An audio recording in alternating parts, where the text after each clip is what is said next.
म्हटलेलं नाही. या डाउनलोडेबल आणि सर्चेबल ही माहिती असेल आणि कोण कितीही मोठा व्यक्ती असला तरी आम्ही त्याला संरक्षण देणार नाही. ती सगळी माहिती जाहीर होणार आहे. 19 डिसेंबरला काय होतं मला माहीत नाही. उलटसुलट चर्चा चालू आहे. कोणाकोणाची नावं आहेत, काय काय आहेत, कोणी कोणी काय काय कारनामे केलेले आहेत. आणि त्यामुळं चळवळीचा मुख्य आत्मा आहे की आशा सोडायची नाही.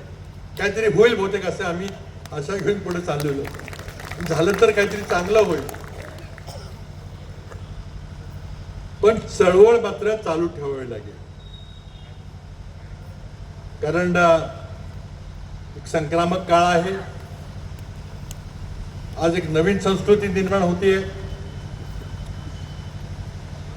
IT युगामध्ये दोन्ही नवरा बायको चांगले उच्च पगाराची नोकरी घेऊन काम करतायत. वाचन नाही, काही नाही, सोशल मीडियावरून व्हॉट्सॲपवर काहीतरी बघतायत, 5 मिनिटं बघतायत, आपली मतं ठरवतायत. देशात काय चाललंय, कुठे काय चाललंय. काल इंडिगो एअरलाईनमध्ये घोटाळा झाला. कशामुळे झाला? त्याला राहुल गांधी क्रोनी कॅपिटलिझम म्हणतात. त्याचं ज्वलंत उदाहरण कसं समोर आलं. 58 कोटीची राजकीय देणगी देऊन सरकारला कसं आपल्या मुठीत ठेवलं गेलं. 65% मार्केट शेअर असणारी कंपनीने भारतातल्या सगळ्या जनतेला त्राही करून सोडलं. फक्त आपला नफा जास्त व्हावा म्हणून. आणि सरकार निद्रिस्त अवस्थेमध्ये झोपलेलं आहे. ते काही घेणं नाही आहे. कुणाला किती त्रास झाला, कुणाच्या नोकरीचा इंटरव्ह्यू होता, कुणाच्या घरात दहनक्रिया करायची होती, डेड बॉडी घेऊन माणसं एअरपोर्टवर उभी होती. लाखो माणसांना खायला मिळालं नाही, झोपायला मिळालं नाही, घरी जाता आलं नाही. 5,000चं तिकीट 50,000ला विकलं, काळा बाजार केला तिकिटांचा. सरकारला काही त्याचं घेणं देणं नाही. सरकार चर्चा करते वंदे मातरमची. आणि वंदे मातरमच्या रूपानं जनगण मन हे पुसून टाकायचा प्रयत्न आहे. हे राष्ट्रगीत नकोच, आम्हाला दुसरं पर्यायी राष्ट्रगीत पाहिजे, हा प्रयत्न काल नड्डांनी केला. पण जनगण मन लोकांच्या मनातलं, लोकांच्या हृदयातलं गीत कोणी पुसून टाकू शकणार नाही. म्हणून मानवभावाच्या पुस्तकाचं नाव या जनगण मन आहे. खरं जनतेच्या मनाच्या भावना, त्यांनी जनतेबरोबर केलेली आंदोलनं, त्या आंदोलनाला यश येईल किंवा येणार नाही, पण जनतेच्या हक्काकरता लढत राहिलं पाहिजे ही त्यांची प्रेरणा खरोखरीच सर्वसामान्यापर्यंत पोहोचली पाहिजे. पुस्तकाचं भाषांतर करून इतर लोकांना देशात हा लढा, ही जिद्द, याबद्दल माहिती मिळाली पाहिजे.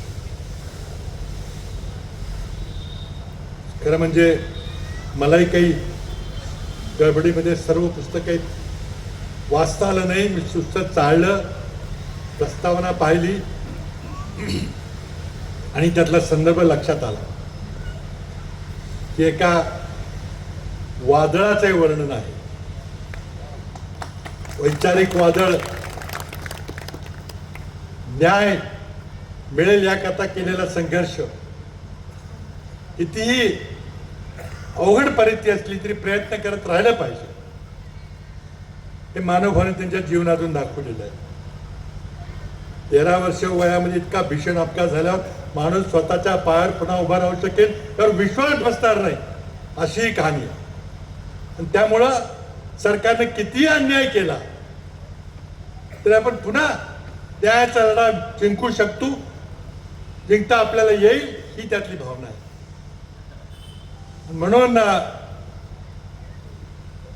बाबासाहेब आंबेडकरांच्या समतेच्या विचाराला पुराशी बाळगून ही लढाई लढत राहिलं पाहिजे. आज विशंभरजी, असीमजी लढतायत.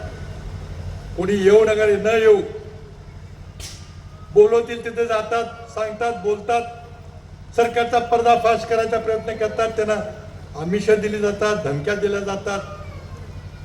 हल्ले होतात त्यांच्यावर, असीमची सनद रद्द करायचा प्रयत्न झाला, सगळं काही बेकायदेशीर झालं, तरी पण तो लढा चालू आहे.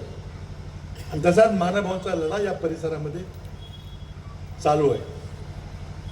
न्याय करता, हक्काकरता, सन्मानानं जगण्याकरता. म्हणून मला वाटतं जनगण मन एका वादळाचं नाव आज संबंध महाराष्ट्रात पोहोचेल.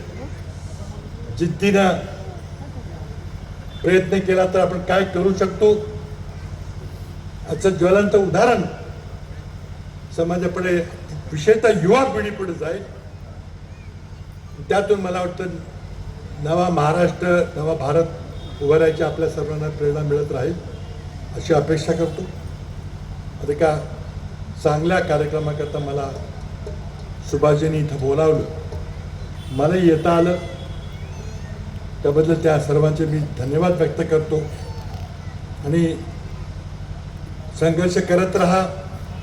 तुमच्या संघर्षाचा पहिला अध्याय आज लोकांच्या समोर आलेला आहे. पुढचा आपला प्रवास, त्याचे पुस्तिका अशीच या ठिकाणी पुढे येईल. आणि तुम्ही आयुष्यभर देशातल्या युवकांच्या करता एक आदर्श, संघर्ष केल्यानंतर काय होतं हा आदर्श प्रस्तुत करत राहायची अपेक्षा व्यक्त करतो. थांबतो. जय हिंद, जय महाराष्ट्र. धन्यवाद आदरणीय चव्हाण साहेब.